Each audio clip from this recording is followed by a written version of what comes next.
Hello friends, नमस्कार दोस्तों। Accounting concept के इस वीडियो में आपका स्वागत है और इस वीडियो में हम सब देखने वाले हैं इंटरेस्ट ऑन कैपिटल। हम पढ़ रहे हैं पार्टनरशिप और पार्टनरशिप का फंडामेंटल चैप्टर, और फंडामेंटल इंट्रोडक्शन चैप्टर में इंटरेस्ट ऑन कैपिटल एक इंपॉर्टेंट एडजस्टमेंट होता है। देखिए, इंटरेस्ट ऑन कैपिटल का मतलब सिंपली आप जानते ही हैं कि जिस पार्टनर ने जितना कैपिटल लगाया है उसके ऊपर उसको कुछ इंटरेस्ट मिलना चाहिए। क्योंकि अगर ऐसे हम इंटरेस्ट ऑन कैपिटल नहीं देंगे तो समस्या ये हो जाएगी कि कोई भी क्यों पार्टनर ज्यादा कैपिटल बिजनेस में लगाने के लिए इनकरेज फील करेगा। हर कोई सोचेगा कि जब मिलना तो कुछ है नहीं विशेष, प्रॉफिट तो जो मिलना है सो मिलना है, तो क्यों मैं अपना कैपिटल ज्यादा लगाऊं। लेकिन हम जब इंटरेस्ट ऑन कैपिटल देते हैं तो उनको एक इंकरेजमेंट मिलता है, एक मोटिवेशन मिलता है कि जितना ज्यादा मेरा कैपिटल रहेगा बिजनेस में उतना ज्यादा मेरे को इंटरेस्ट मिलेगा। राइट। तो जो पैसा ज्यादा लगाया है, जो पैसा कम लगाया है, उनको कंपनसेट करने के लिए हम बिजनेस में क्या करते हैं, इंटरेस्ट ऑन कैपिटल देते हैं। तो इस वीडियो में डिस्कशन करने वाले हैं इंटरेस्ट ऑन कैपिटल कैसे कैलकुलेट करेंगे अलग अलग सिचुएशन में। और मेरी कोशिश है कि मैं छोटे छोटे वीडियोस के द्वारा आपको जितने भी कंसेप्ट अलग अलग वो सारे एक्सप्लेन कर सकूं। राइट। तो मेरे सारे वीडियोस दूसरे भी देखिएगा ताकि आपको पूरे चैप्टर्स के पूरे कंसेप्ट समझ में आ सके। देखिए, अब इंटरेस्ट ऑन कैपिटल के बारे में एक बात हमको समझना बहुत जरूरी है कि इंटरेस्ट ऑन कैपिटल है वो एप्रोप्रिएशन ऑफ प्रॉफिट है। मतलब प्रॉफिट में से प्रॉफिट का पार्ट डिस्ट्रीब्यूट किया जाने वाला इंटरेस्ट ऑन कैपिटल है। इसका मतलब यह हुआ कि अगर बिजनेस में प्रॉफिट है तो ही इंटरेस्ट ऑन कैपिटल देना चाहिए, अगर बिजनेस में प्रॉफिट नहीं है तो इंटरेस्ट ऑन कैपिटल नहीं देना चाहिए। राइट। क्योंकि ये चार्ज नहीं है अगेंस्ट द प्रॉफिट। राइट। इसके पीछे क्या रीजन है, क्या लॉजिक है? वैसे अगर आप देखिए प्रैक्टिकल लॉजिक, तो देखिए जो अल्टीमेटली जिनका कैपिटल लगा हुआ है वो बिजनेस के ऑनर हैं, वो बिजनेस के इंटरनल है, बिजनेस के अपने लोग हैं। अब आप खुद सोच के देखिए कि बिजनेस को प्रॉफिट नहीं हुआ है, लॉस हुआ है, और मालिक लोग अगर खुद बोले कि नहीं हमको तो हमारा पैसे का इंटरेस्ट चाहिए, क्या ये अच्छा लगता है? बिल्कुल अच्छा नहीं लगता। राइट। अगर प्रॉफिट ही नहीं हुआ है और तब भी आप डिमांड कर रहे हैं, भाई अगर आप बाहर वाले होते, एक्सटर्नल वाले होते तो समझ में आता। जैसे जो जॉब कर रहा है आपके यहाँ, वो तो अपनी सैलरी मांगेगा आपको, चाहे प्रॉफिट हो चाहे लॉस हो, आप जानो आपका काम। राइट। जिसको इंश्योरेंस का पैसा देना है वो इंश्योरेंस अपना मांगेगा क्योंकि वो एक्सटर्नल है, आउटसाइडर है। राइट। आपको प्रॉफिट हो चाहे लॉस, उसको उससे कोई मतलब नहीं है। लेकिन आप तो अपने बिजनेस के मालिक हैं ना, आप तो इंटरनल हैं, आप तो अपने हैं। आप ऐसा कैसे कर सकते हो कि बिजनेस में प्रॉफिट ही नहीं हुआ है और आप इंटरेस्ट डिमांड कर रहे हो, लॉस में भी इंटरेस्ट डिमांड कर रहे हो? बिल्कुल अच्छी बात नहीं है। तो इसीलिए लॉस के केस में इंटरेस्ट नहीं देना चाहिए, प्रॉफिट के केस में इंटरेस्ट देना चाहिए। अब देखिए, अगर आपके बिजनेस में खूब प्रॉफिट हुआ है, 3 प्रकार की सिचुएशन हो सकती है। अगर आपके बिजनेस में बहुत प्रॉफिट हुआ है तो चिंता वाली कोई बात ही नहीं है कि पूरा का पूरा इंटरेस्ट का पैसा दे दो। Point number 1. Point number 2, if there is no profit in the business, there is a loss in the business, then interest on capital should not be given. तो आप interest on capital मत दो. Right? Now point number 3, there is not sufficient profit in the business. मतलब profit है तो सही पर थोड़ा है, ज्यादा नहीं है, इतना नहीं है कि पूरा का पूरा interest on capital they they. For example मान लीजिए 10,000 रुपए का प्रॉफिट हुआ है और इंटरेस्ट ऑन कैपिटल देने जाएंगे तो 15,000 रुपए होता है। राइट। तो सवाल ये उठता है, ऐसा तो नहीं कि प्रॉफिट नहीं है और ऐसा भी नहीं कि प्रॉफिट पूरा है। तो फिर अब जितना प्रॉफिट है, देखिए इंटरेस्ट ऑन कैपिटल देने जाएंगे तो 15,000 है, वो तो दे नहीं सकते क्योंकि उतना तो प्रॉफिट ही नहीं है, और प्रॉफिट में से ही दिया जाना चाहिए। तो प्रॉफिट कितना अवेलेबल है? 10,000 अवेलेबल है। तो ठीक है, इंटरेस्ट ऑन कैपिटल दो, लेकिन किस हद तक दो, किस सीमा तक दो? 10,000 की लिमिट तक का ही दो। अब 10,000 को डिस्ट्रीब्यूट कैसे करें दोनों पार्टनर में? तो उनके कैपिटल के रेशियो में बांट दो। जिसका कैपिटल ज्यादा होगा उसको ज्यादा मिलेगा, जिसका कैपिटल कम होगा उसको कम मिलेगा। राइट। तो ये था लॉजिक कि हमको इंटरेस्ट ऑन कैपिटल को अलग अलग सिचुएशन में कैसे डील करना चाहिए। चलिए अब आता हूं कैलकुलेशन पार्ट में कि इसको कैलकुलेट कैसे करना है। अब देखिए, इंटरेस्ट ऑन कैपिटल को हम जब कैलकुलेट करते हैं तो सबसे पहला तो कई क्वेश्चन है, बहुत सिंपल सा दिया होता है एडजस्टमेंट, जिसमें कुछ भी नहीं करना होता है। फॉर एग्जांपल दे दिया जाएगा कि भाई XY 2 पार्टनर है, इतना इतना कैपिटल है और इतना आपको 10% 12% आपको पर एनम इंटरेस्ट देना है। फॉर एग्जांपल X नाम का पार्टनर है, 50,000 रुपए उसका कैपिटल है और 10% इंटरेस्ट ऑन कैपिटल आपको देना है।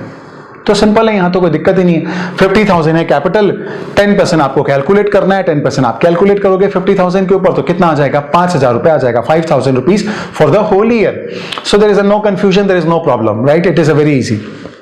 Now let's come to a little bit complicated situation, जहां पर मान लीजिए पार्टनर का जो कैपिटल है वो साल भर में एक जैसा नहीं रहा है, चेंज हुआ है। मतलब स्टार्टिंग में कुछ और था, ईयर के बीच में उसने कुछ पैसा कैपिटल का और इंट्रोड्यूस कर दिया, फ्रेश कैपिटल, और ईयर के बीच में ही कभी उसने विड्रॉ भी कर लिया। अब देखिए ऐसी सिचुएशन में आप वो फर्स्ट वाला सिंपल फॉर्मूला तो लगा नहीं सकते। क्यों? क्योंकि क्या उसका कैपिटल साल भर सेम रहा है? नहीं, अलग अलग रहा है। तो फिर आप कैसे किसी भी अमाउंट के ऊपर साल भर का इंटरेस्ट दोगे? नहीं दे सकते। ऐसे सिचुएशन में हम एक फॉर्मूला लगाते हैं, एक मेथड अप्लाई करते हैं, जिस मेथड का नाम है प्रोडक्ट मेथड, और इस मेथड से हम क्वेश्चन को सॉल्व करते हैं, राइट? तो प्रोडक्ट मेथड से क्वेश्चन को कैसे सॉल्व करते हैं, इसके लिए मैं प्रैक्टिकल क्वेश्चन लेता हूं और आपको उसको सॉल्व करके दिखाता हूं कि हमको कैसे सोचना है, क्या लॉजिक्स लगाना है, और कैसे हम आंसर को फाइंड आउट करेंगे इंटरेस्ट ऑन कैपिटल के, राइट? देखिए एक क्वेश्चन जो आपके सामने तो स्क्रीन के सामने है, मैं पढ़ता हूं, मैं अपने पास से। एक्स और वाई दो पार्टनर हैं और 2:1 में प्रॉफिट शेयर किया करते हैं। उनके कैपिटल अकाउंट का जो बैलेंस था 1 जनवरी को वो था 60,000 रुपीज और 90,000 रुपीज दोनों का। और एक्स के बारे में डिटेल दिया हुआ है कि X introduce further capital of rupees 20,000 on 1 May and he withdrawn 30,000 on 1 July. 1 मई को उसने 20,000 इंट्रोड्यूस किया और 1 जुलाई को 30,000 रुपीज विड्रॉ कर लिया, कैपिटल में चेंजेस हो गया। और वाई का भी इंफॉर्मेशन दिया है कि Y introduce additional capital on 1 June rupees 25,000 and he withdrawn rupees 10,000 on 1 July and 35,000 on 1 November. ये डिटेल दिया हुआ है। अब इसके हिसाब से कहा गया है कि interest on capital has to be calculated at the rate of 12% per annum. आपको ये कैलकुलेट करना है, राइट? तो चलिए हम कैलकुलेट करते हैं, कैसे करेंगे। सबसे पहले हम फोकस करते हैं एक्स पर। सिर्फ एक्स के बारे में सोचना है, वाई के बारे में सोचना भी नहीं है, सिर्फ एक्स के बारे में सोचना है। अब देखिए इस प्रोडक्ट मेथड में हम जो फॉर्मेट बनाते हैं उसके अंदर 4 कॉलम लेते हैं। सबसे पहला कॉलम लेते हैं हम पीरियड का, राइट? सेकेंड कॉलम लेते हैं हम कैपिटल का, थर्ड कॉलम हम लेते हैं मंथ का, और फोर्थ कॉलम हम लेते हैं प्रोडक्ट का। एक्स के बारे में सोचते हैं। 1 जनवरी को उसका कैपिटल कितना था? उसका कैपिटल स्टार्टिंग में था 60,000। अब पीरियड में क्या लिखेंगे? देखिए सबसे पहले भाई उसका कैपिटल 60,000 कब तक था? तो उसका कैपिटल 60,000 तब तक था जब तक वो बदल ना गया, राइट? तो फिर वो बदला कब? जब वो बदला, जब उसने एक्स ने कुछ और ट्रांजैक्शन किया। तो एक्स ने पहला ट्रांजैक्शन कब किया? तो एक्स ने पहला ट्रांजैक्शन किया था 1 मई को। 1 मई को उसने 20,000 रुपीज और इंट्रोड्यूस किया। इसका मतलब क्या मैं ये बोल सकता हूं कि 1 जनवरी से 1 मई तक तो उसका कैपिटल जो था वो 60,000 ही था, उसके बाद चेंज हुआ है ना? तो हम पहले पीरियड में लिखेंगे 1 जनवरी टू 1 मई, राइट? कैपिटल कितना था? 60,000 रुपीज था। मंथ में क्या लिखेंगे? कितने मंथ तक था? तो 1 जनवरी टू 1 मई, जनवरी, फैब, मार्च, अप्रैल, 4 मंथ तक, 4 महीना हम लिखेंगे मंथ में। और प्रोडक्ट वाले कॉलम में हम मल्टीप्लाई करेंगे 60,000 इंटू 4, तो वो कितना आ जाएगा? 2,40,000 रुपीज आ जाएगा, राइट? चलिए ये था फर्स्ट। अब आइए सेकेंड पर। 1 मई को उसने कितना पैसा एडिशनल लगा दिया? उसने 20,000 रुपीज एक्स्ट्रा लगा दिया। तो आप बताइए कैपिटल कितनी हो गई? पहले थी 60,000, अब 20 और लगा दिया, अब हो गई 80,000। तो कैपिटल में लिखिए 80,000। 80,000 कितने पीरियड तक रहा? तो 1 मई से लेके रहा। 1 मई के बाद उसने कब चेंज किया कैपिटल में? उसने कैपिटल में चेंज किया है 1 जुलाई को, जब उसने 30,000 रुपीज विड्रॉ कर लिया। इसका मतलब मैं ये बोल सकता हूं कि 1 मई से 1 जुलाई तक उसका कैपिटल जो था वो कितना था? 80,000 था। तो 1 मई से 1 जुलाई हम लिखेंगे पीरियड में, कैपिटल में लिखेंगे 80,000 और मंथ में लिखेंगे 2, और 80,000 इंटू 2 को मल्टीप्लाई करेंगे तो कितना आ जाएगा? 1,60,000 रुपीज आ जाएगा प्रोडक्ट में, राइट? अब आते हैं 1 जुलाई को उसने क्या कर लिया? उसने 30,000 रुपीज विड्रॉ कर लिया। तो 80,000 में अगर 30,000 विड्रॉ कर लिया तो उसका कैपिटल कितना बचा? अब हो गया उसका कैपिटल 50,000, तो आप कैपिटल में लिखेंगे 50,000।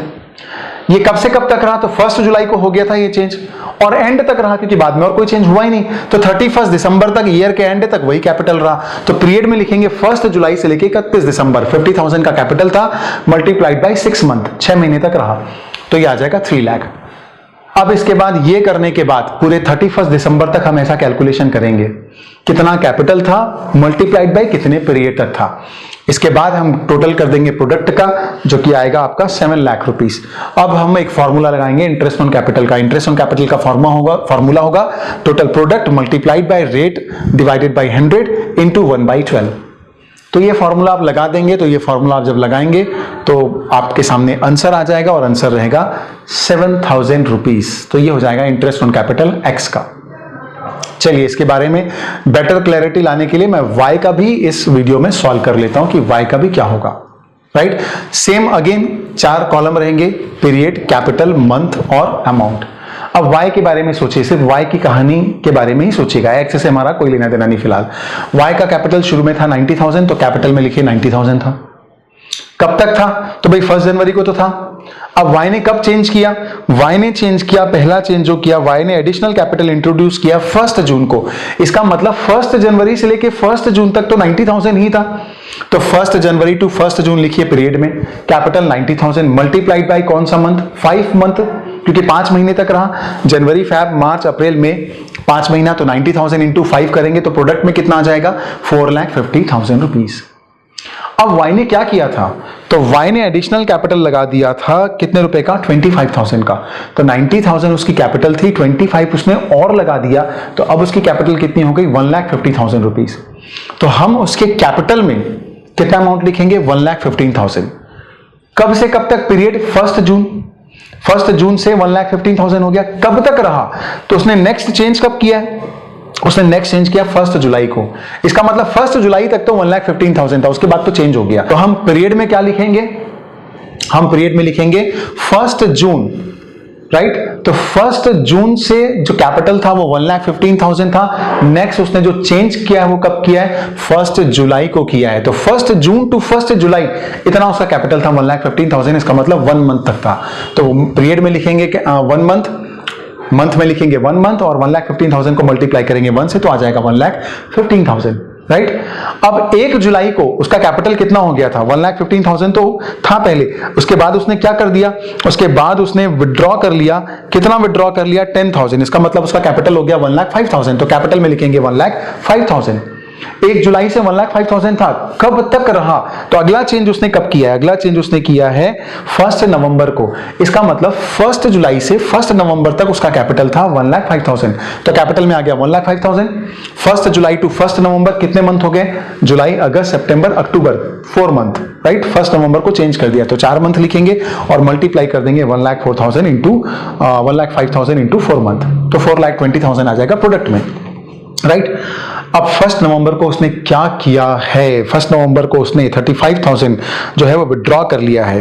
तो अगर 35,000 उसने विड्रॉ कर लिया है 1 नवंबर को, तो उसका कैपिटल जो 1,05,000 था, राइट, वो 35,000 विड्रॉ करने से अब कितना हो जाएगा? 70,000 रुपीज पर आ जाएगा। तो हम लिखेंगे कैपिटल में 70,000 रुपीज। कब से कब तक? 1 नवंबर से। 1 नवंबर से कब तक? 31 दिसंबर तक, क्योंकि 31 दिसंबर में हमारा अकाउंटिंग ईयर एंड हो जाता है। तो सारे कैलकुलेशन कब तक करने हैं हमको? 31 दिसंबर तक करने हैं। तो पीरियड में आएगा 2 मंथ, कैपिटल में आएगा 70,000, मल्टीप्लाई करेंगे तो आएगा 1,40,000। अब जब आप इन सब का प्रोडक्ट का टोटल करेंगे तो आएगा 11,25,000।